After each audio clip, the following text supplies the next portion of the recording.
Ave Regina, Mater misericordiae, vita dulcedo, estes nostra salve. The Lord be with you. A reading from the Holy Gospel according to Mark. Jesus entered the synagogue. There was a man there who had a withered hand. They watched Jesus closely to see if he would cure him on the Sabbath, so that they might have accused him. He said to the man with the withered hand, "Come up here before us." Then he said to the Pharisees, "Is it lawful to do good on the Sabbath rather than to do evil, to save life rather than destroy it?" But they remained silent, looking around at them with anger, and grieved at their hardness of heart. Jesus said to the man, "Stretch out your hand." He stretched it out, and his hand was restored. The Pharisees went out and immediately took counsel with the Herodians against him to put him to death. The Gospel of the Lord.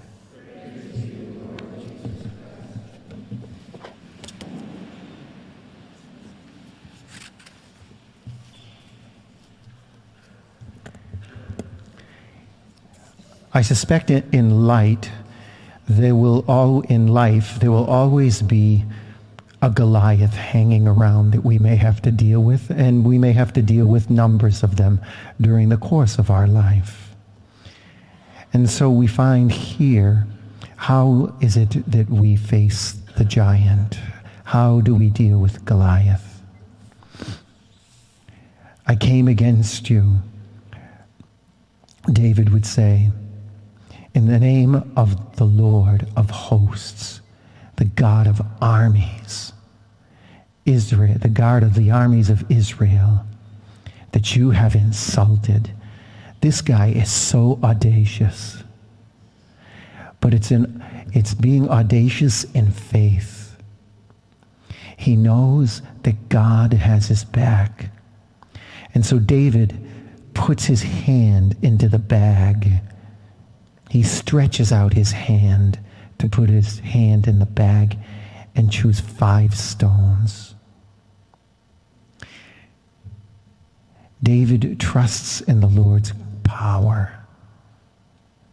And with this stone, with a single stone, he defeats Goliath. It's amazing. He places all his trust in God. Now Jesus comes to this man with the withered hand, and he says, "Stretch out your hand." Just like it said in the prophet Samuel, David stretching out his hand.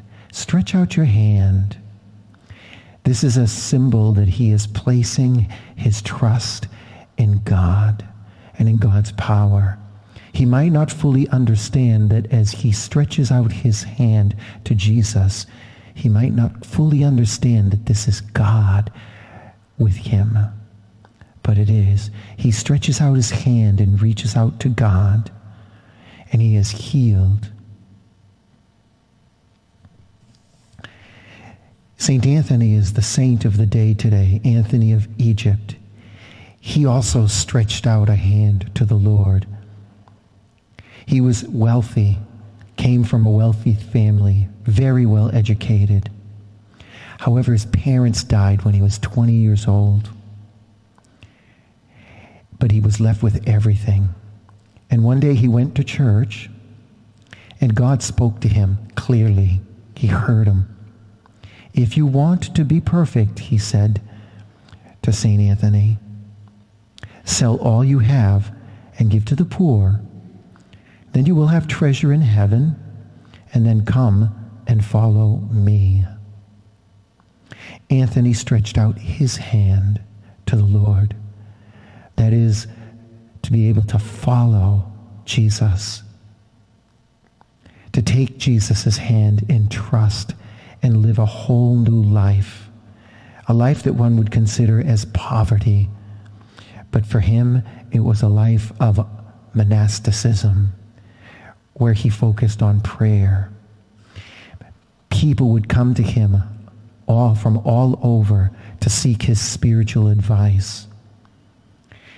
He helped to dissipate the Arian heresies, and he ministered to people who were under the threat of martyrdom during the persecutions. He lived to be about 105. Can you imagine that? He stretched out his hand vigorously to receive Christ and to extend his hand to do the work of Christ. The 5 stones that David picks up, this is interesting. There's been some discussion and symbolism about these stones. And these 5 stones might be tools for us to employ so that we can be ready to stretch out our hand to the Lord when it's time. The first stone is prayer. The retaining of contact with the Lord, to speak with him, to hear from him. And then you have the second stone is Scripture, the wisdom of God given to us through the Holy Scriptures. And then you have fasting as the third stone. And the fourth stone is the sacrament of reconciliation, confession. That sacrament in particular, when you stretch out your hand for absolution, there's a relief that comes over you that is unexplainable and beautiful, because we're set free and things are entered into the light, and we don't have to cower in darkness and guilt, but we can rise and take Christ by the hand through his mercy. The fifth stone is the Holy Mass, where we allow ourselves to be fed and we allow ourselves to have a personal encounter with Jesus as he physically presents himself and comes in contact with us in the hand, on the tongue, as we receive the Holy Eucharist. And it's interesting that in order to receive communion, you have to stretch out your hand. Regina Caeli, letare, alleluia, qui aquam meruisti portare,